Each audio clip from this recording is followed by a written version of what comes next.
We must understand, if you add organic content to sand, sand will turn into soil.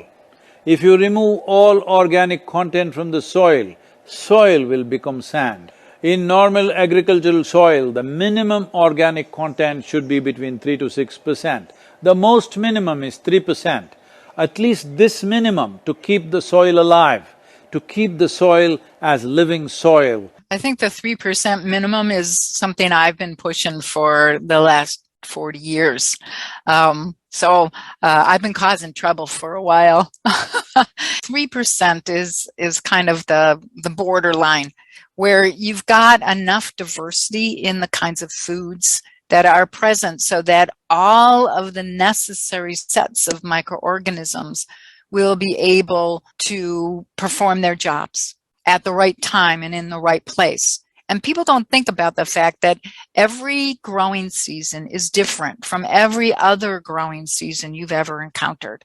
It's hot or cold or wet or dry or some combination of different abiotic factors. How much sand, silt, and clay do you have? How available are those nutrients tied in the sand, silts, and clays for your microorganisms to be able to pull them out?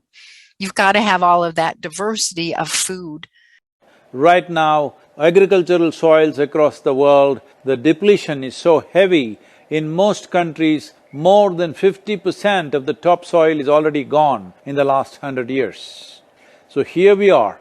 If we want to exist well, if we want future generations to exist well, the most important thing we need to do is we have to enshrine in the policy making of our world, in the policy making of all nations on the planet, that soil is a legacy that we have received from the past and we must pass it on as living soil for future generations. This is a generational responsibility that all of us owe to life on this planet. We need to galvanize a large number of people, at least 60% of the electorate, which amounts to 3 to 3.5 billion people. Only if we do this, democratically elected governments will have the courage and the focus to invest in regenerating soil, making policies and budgets for soil regeneration. Be a part of this and let us make it happen.